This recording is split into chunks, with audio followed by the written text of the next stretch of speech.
Good morning, good afternoon, good evening, however you're watching, wherever you're watching, however you're listening, wherever you're listening. It's the Bet Online Salute Detroit podcast, and we have a very special guest here today. We got the man who's been all over. I actually looked into you. You're from the Boot, which is great. You went to one of the top high schools in the Boot, Edna Davis, right? Did I say it wrong? Edna Carr, one of the top high schools there. From there, you went to Georgia Tech. You was at Georgia Tech, which right across the street from the varsity. That's big right. time spot in Georgia. Then you got into your coaching career. You was at GMC. Actually, I coached at New Mexico Highlands. You was at GMC. Okay. And then from GMC, you went to, I'm slipping my mind now. I had it all written down. Oklahoma State, yep. Then you went to the other team in LA. And then you went to the right team in LA. Right. And now you found yourself at the right university in LA. So going full circle at the best university in the world. Without further ado, we got Coach Eric Henderson, a.k.a. Coach Henny. How are you doing, man? I'm doing well, man. Doing awesome. Super excited to be talking with you guys, man. I appreciate you guys inviting me on. I'm looking forward to it. Ryan, how are you doing today? Great. Happy to be here talking with both you fellas. And Coach, great to see you again. Super pumped. It's so funny covering the LA teams and even just being an LA fan here. It's like, sad to see you leave the Rams and then elated to see you join the Trojans. So I know we'll get into it, but happy you didn't leave the LA confines and we get to get your services on here. So appreciate it. Thank you very much, man. Coach Henny, let's jump straight into this thing. And I can speak for myself. I'm an LA kid. I grew up on the east side of the 110. I saw the torch light up from my front porch. I remember hearing the fans roar from the Coliseum. SC was the thing when I was a kid, from RJ Sauer, Junior Seau, Matt Grudegood, all the legends that came through there. That's what drew me to SC. Right. My question to you is, what was the draw to SC? What drew you to come and be a Trojan? The exact same thing that you speak of. When you talk about just the awesome history of this program, with all of the players that's been here, the coaches that's coached here, I mean, this is a professional program. I mean, professional university, if you will. And it's, like you said, it's the best in the world. When you talk about the academic standards that SC has and then the athletic programs that, we've put out, it's been phenomenal to see from afar. And now to be a part of continuing to try to make history here, I mean, you couldn't have asked for a better opportunity. Should you leave what was an awesome opportunity like I had with the LA Rams. Yeah, Coach Al kind of mentioned it at the lead, but you got your feet wet in college right out the gate, coaching at GMC and Oklahoma State and UTSA before moving to the pros. But then being in the pros, now back in college, and it seems like as soon as you came here, like you hit that recruiting trail running, and probably I bet you haven't slept more than an hour or two a night. Can you just speak on what it's been like going from just maybe the pro grind, because it is still a grind, but now the college grind that is recruiting and selling the university and selling kind of your position? Yeah, it's been a true display of the dog work mentality. When you talk about leaving the LA Rams and literally 2 days later starting at SC with the transition and getting ready to go on the road, because I felt like I had some ground to make up. So I hit the road extremely excited. Having missed that opportunity to meet people and get out on the road, whether it be the driving and being able to clear your thoughts when you're driving in rental cars around the country and visiting high schools and rekindling those relationships with head coaches and coaches at those high schools that you've been to before, it's been awesome. Like I've enjoyed recruiting all my life. And so to be back in this world, obviously, the recruiting dynamics are different now, but it's still the same when you talk about being able to build those personal relationships with families and young men that truly lean on us as role models and coaches to be able to help them develop and direct them in the right direction, knowing that you have a lot to offer both as a person and as a coach with a tremendous amount of experience like I have. And so I enjoy those opportunities that I get. Yeah, Coach Henny, I see that you mentioned dog work. You got the hashtag dog work on there. You want to explain the theory behind dog work and what that means? And I'm excited because dogs are dogs. So that means that D-line is about to be some dogs. So go ahead and explain what dog work is. It's truly a mentality, man. It's a mentality. It's a way of life. It's the way you go about your day-to-day business. When you talk about having the disciplined mindset, having the right attitude that we can control every day, the work ethic that comes with that, whether you're in the sports world or just in your day-to-day life, you have to have some type of disciplined attitude, work ethic, and then having some type of grit to be able to just withstand challenges that come your way. And then what does it mean to work? You got to be a willing participant first and foremost. And when you're willing to do what it takes to achieve greatness or accomplish those goals that you set for yourself, you become obsessed with what that feels like, obsessed with wanting to strive for greatness. And then when you're obsessed, you can attack situations with a relentless mindset, knowing that there's going to be challenges, there's going to be difficult moments that you would experience, and to be able to do it again and to chase that opportunity again, and then being able to have that killer instinct to finish the competition or finish the job, if you will. And so you just got to love it.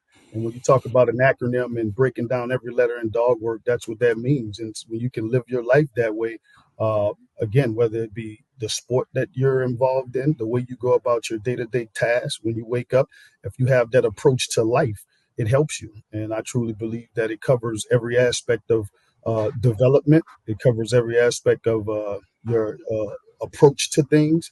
And it's just good for young men to be able to have something that they can lean on and refer back to, knowing that it hits so close to home. I love it. Sign me up. Where's my NIL? Sign me up. I'm ready to go. Go ahead, Ryan. Yeah. We've been obviously blessed here in LA, getting to watch, the services of Aaron Donald and what he's been able to do. But I think, what you've done as a coach, I always call you on this show and all shows, like, I think you're the best defensive line coach, in America. I'm not just saying that to toot your horn, but just when you see the other guys that aren't Aaron Donald, the Kobe Turners of this year, who should have been defensive rookie of the year and whatnot. So when you talk to these kids now, and obviously they're probably first like, oh, Aaron Donald, like talking about Aaron Donald, kind of what's your mindset? And obviously it goes into everything you just said with dog work, but telling them like, hey, let's look at how we can develop you to become the next Aaron Donald, but this is what it's going to take to get there. That's right, Ryan. Like you hit that on the head. Like, a lot of guys, obviously they know Aaron Donald. He's the best to ever play the game at the position. And so it's awesome having a relationship with him and having coached him for a number of years, and just watching AD continue to thrive in his career and not show any signs of slowing down. That is phenomenal. So it's helped me as a coach, having coached a guy like that, because he draws so much attention. And when he draws so much attention, you have to find ways to continue to help him be who he is, whether that be trying to dictate the protection when you talk about the schematic side of things from a defensive perspective, whether that be encouraging and developing the guys around him, like you speak about the Kobe Turners and the Byron Youngs and the Jonah Williams and all of the guys that's played there, the Ashawn Robinson having the best career that he's ever had playing for the LA Rams, and Greg Gaines and Sebastian Joseph Day, and even Michael Brockers having his best careers when we've played together. And so, Morgan Fox, I mean, you can go on and on. And so, like, it's been nothing but development. All of those guys have achieved everything that they could achieve playing next to AD, and obviously us working together with me being the coach. And so it's been fun coaching those guys. They've all been role models, and they've all definitely displayed what the dog work mentality means, what that looks like, the way they went about their business every day when you talk about practice habits. And so the developmental piece has been huge when you speak about those guys. And yes, Kobe Turner should have been the defensive rookie of the year. And it's sad that we didn't get that right, or the NFL didn't get that right, because he's very deserving of it. And he's done everything that he could have done to position himself to have won that award. Coach Henny, there's been a long going argument here at LAFB. Right. So I've coached at the Division II level, at the college level, and I always say there's a difference between coaching and a difference between teaching. Right. And at the college level, you're teaching. You have to teach these kids how to play the game, where to put their hands, right stance, because some high school coaches don't put them in the best situation. At the college level, it's more coaching like, hey, you're good there. Place your hand. I'll place my hand right there. Look at the protection, things like that. Now you're going back to teaching the game. How has that transition been with the guys that you have now and coming back to the college level? Well, I think it's a little bit of both on both levels. I think you're always teaching, and I think you're always coaching. And I think, so when you talk about just having the base fundamentals, I think it's just a little bit more focusing on the base fundamentals of a stance, if you will, when you talk about the college students, athletes that are transitioning, the high school student athletes that are transitioning into college, is those base fundamentals is what you really have to hone in on, getting in a proper stance, understanding how to utilize certain stances. And then you talk about the hands placement, the eye progression and the violence that we need to have at the point of attack, understanding just the schematics of football. You're teaching these guys truly football. But at the end of the day, it was the exact same thing with the LA Rams and in the NFL. You still have to teach these guys those things, because you'll find out that even when you're, drafting young men into the National Football League, some of those guys still need to understand those key technical and base fundamentals that were probably not even taught on the collegiate level. And that's part of the motivation that I have to be here, because I recognize that there a lot of that was missing, even with some of the guys that you're drafting, still having to work on some of those base fundamentals that you're always going to coach, and some of those key schematic indicators that can help those guys play faster. Because at the end of the day, it's all about getting your guys to play fast. If they can line up, understand what's happening prior to the ball being snapped, how fast can we play? Do I know how I'm going to be blocked because of the front that I'm in? Or where my position on the football field dictates how this guy has to release off the ball. And then now I can play faster because I have an understanding of that. And so all of those things are constantly being taught, whether you're in the collegiate level or on the professional level. Those base fundamentals are never, you're never going to stop coaching those things or just move away from those things, right? And then you talk about pad level, the technique, and all of those things. Like it's going to always be things that you're talking about when you talk about football in general. Yeah, I love it. Coach, I know you've only been, has it even been a month you've been with SC yet? Just about? Yeah, just about. Just about a month. A little bit over a month. Yeah. When you look at, and obviously spring ball, starts here in a couple of weeks. So you haven't probably got ingrained with the whole team, or at least the players a ton yet. But when you look at, returning players a little bit, obviously everyone knows Barry Alexander, but you look at Jamil Muhammad, great leader in this team. You look at Anthony Lucas, who has a ton of talent as a raw pass rusher. Have you been able to talk a lot to those guys yet, or just what do you kind of see maybe from the group returning that excites you and is ready to get you in that building and really get them, to that next level? You're exactly right. We've had a few within the framework of the rules that in the allotted times that we're able to spend with those guys, right? We've had those opportunities to be able to kind of talk a little bit about that, right? But obviously you need so much more work, and that's why I'm excited for spring ball, when we're able to truly dive into those things. However, those players that you mentioned, when you talk about Jamil, his leadership, Anthony Lucas, his athleticism, his ability to rush the passer, and Bear continuing to try to develop into the complete player that he can be. All those guys still have so much that they can tap into, and that's why you're excited about this group. And then you got so many other guys that you haven't mentioned that I'm excited about as well. And so I'm really looking forward to it. I think it's going to be a challenge. It's going to be the defensive structure that should be player friendly for these guys to play fast and understand what's happening, line up quick, and obviously make it simple for them so that they can execute at a high level. Yeah, that's music to Al's ears right there. Play fast, man. Play fast and recreate the line of scrimmage. You create a new line of scrimmage, you win it every time. Coach Henny, so and I talk about it all the time on the show too. One of the things I say is, and I think you approached it a little bit in the dog mentality. One of the things I always say, like when I was coaching, I said we are the last we are the last group of men that we see before these young men step into the real world. So you have to set an example, and you become a second part. Like a lot of people call college coaching salesmen, but you have to convince a parent to have your kid come live with them for 4 years, and that's a hard thing to do. So what I'm getting into is, and like I say, we're the last set of men that they see before they step into the real world. And it's different going into the NFL a little bit because you're still getting some kids. Can you tell us the difference in the mentoring from the NFL to the mentoring in college?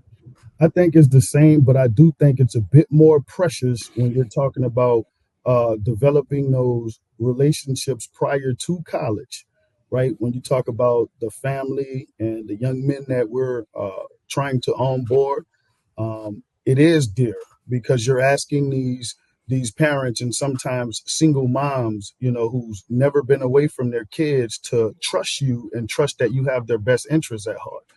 And I think that's part of the reason why I love recruiting so much, because I do everything with my heart, and I truly love and care about these young men developing. I truly know that the experiences that I've had in my personal life, when you talk about my growth and development, how that can play a huge impact in developing these young men.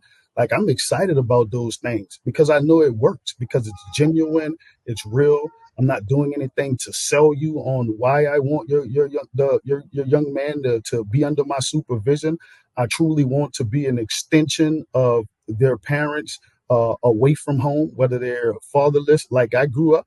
And so there's a little bit more of a personal reason why I feel like I'm the best coach and mentor for that young man. If he did grow up similar to me without a father in his life and a single mom, I also lost my mom at a young age. And so, like, you're just not going to get someone that truly cares like I do. It's not going to happen, and it's not possible. And I understand I've been in this profession for a while now, and I know what that looks like, when you talk about true genuineness, true love and passion for what you do. That is who I am, right? That's why I want to be the best at everything.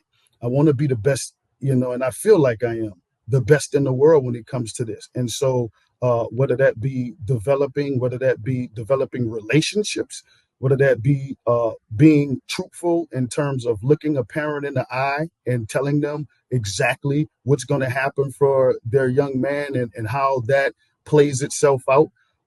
Obviously being honest, upfront, forthright in terms of how you go about your business. Like, you can't help but win with me, whether that be in life. And that doesn't always mean going to the National Football League. You can still win in life without playing in the NFL. It's not all about that. However, you have the best shot at playing in the NFL if you are under the supervision of me, because I'm a see to that, right? And so if God, has it out for those guys and they're healthy and they're doing everything that they're being asked of, you have a very great opportunity to achieve those goals if that's goals of yours. And so that's what I'm excited about, man. I'm just telling you. And so I'm looking forward to every bit of that. Yeah, no, it's great to hear, because I think especially with this new era of the evil 3-letter word, right? NIL. And I think that still, in my opinion, holds more weight. Like who's going to be there mentoring my kid? And I'm reminded, Coach, and please jump in and correct me if the fact's wrong, because it was a long time ago when I had you on the show, 3 years ago or so. You kind of were telling a story about when you're starting off coaching and, going on road trips at this university, having to, provide meals yourself because you care about the kids and want to make sure they were eating right. So I'm reminded, just that goes deep, like this care and this mentorship, and saying like, hey, I'm all in on this. I care about you. It's not just about the end goal. It's like, we're getting through this together. So did I get that story right? That was a long time ago. I remember you telling that. It's so awesome that you even remembered that, man. That's really cool, because you're talking about the experience that I had at Georgia Military College when I was coaching at GMC. You're talking about a junior college where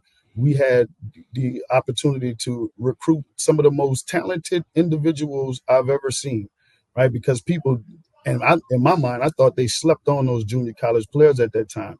And it was because, obviously, they didn't have the grades, and some of those guys that didn't have the grades were the most talented Division I players. They're still 4- and 5-star players that were at the junior college level. And so they didn't always have the means. You know, you're not at a Division I program where you had everything at your disposal for the most part. And so, you know, I just came from the National Football League. When you talk about my transition to a coach at that particular time, and so knowing that that I was able to personally provide, whether it be drinks on the long 20-hour bus ride, you know, waters and food and things that you could help those guys with, you know, it was just a genuine approach to that, you know, knowing that these guys are giving everything that they can. But what people don't understand is that goes a long way, because those guys played their tails off. I mean, I had guys like Trent Brown, who's in the National Football League right now, is the left tackle for the New England Patriots. Neville Hewitt, you know, still playing for the Houston Texans. You know, all of those guys was on that, you know, that junior college team that I was coaching at Georgia Military, along with a few other guys that played. And it was just, it was awesome, man. It really was. Yeah, that you're speaking to me right now, because when I was coaching, that was like a thing I did. Like before camp start, had a dinner at my house. Middle of the season, had a dinner at my house. At the end of the season, had a dinner at my house, because, you know, cafeteria food ain't the greatest. We was in Las Vegas, New Mexico, in the middle of nowhere. We had a bunch of California kids. Like, man, y'all come and get a good meal. Like, so I know exactly what you're saying. Like, no money, nothing to eat off of, like, but they remember you, right? And like, I still have kids to this day that still reach out to me and like, Coach, how you doing? Or you get a random call, I'd be like, you were used as a reference for such and such. Like, oh, okay, great kid, love him. He'll work hard for you. Like, so I know exactly what you're talking about. That definitely speaks to me. Ryan, you got another question, or you mind if I go? No, get him out. Yeah, this is gonna be the last one. Get him out of show. End it good, Coach. Yeah. All right. Well, all right. First, before we go, I'm gonna end it with this. So your SoCal coaching tour ends here, Coach Henny. You can't go to the other side of town. We have to end your SoCal coaching tour here. Has to stop right here. So I wanted to ask you this earlier. So recruiting, I'm going to tell you my recruiting experience. I love the road trips. I love seeing different cities. I love going to different places. I hated the whole sleeping in the hotel, and I hated eating at restaurants for like 10 days at a time. What do you love about recruiting? I know you touched on it, like going to high schools, but just give a little bit of the part that you dislike about it. To be honest with you, I don't really think that I dislike a lot about it, man. That's the crazy part about it. And people might think I'm crazy, but I actually enjoy every bit of it. Oh, let me take that back. I'm sorry. There is something that now I'm thinking about it that I do dislike. Being away from my family. You know, I have a daughter now, and she's, you know, 19 months. Her name is Sky Henderson. And she is the most beautiful young lady in the world, just so dear to my heart. I love my wife. And when I'm away from them, and to be away from them for sometimes weeks at a time, you know, that's tough. And so you got to talk FaceTime. You got to, you know, talk to them while you're driving. My baby is yelling, Dad, Dad, you know, every time I call. Like, that is super tough. And that's the part that, you know, I really have to be honest that I hate. Prior to having a wife and a kid, you know, I couldn't tell you anything. So that would be the only thing that I really dislike. Yeah. All right. Yeah, I'm in the process. I'm trying to buy a Sprinter van, convert it into like a camper van, so then you can just bring them on the road. So you got to do the same thing. They're with you. Coach Henny, I appreciate you, man. I enjoy your time. It was great talking to you. I'm pumped for the season. Oh, I do have one more question. Will we be able to execute a pirate this year? Because if you execute pirate, you're the best D line in the nation. You know that. If you can land sacks on pirate, can we get pirate executed this year? We'll get a couple of them executed, big dog. I promise. Hey, man, you get pirate down, you the best. That's good news, awesome, man. We're ending on a high note. That's great, Coach Henny. I appreciate your time. I enjoy you. You guys, we got one of the best here. You see his passion, you love it. It's a salute to Troy. Bet Online Podcast. Live free, fight on.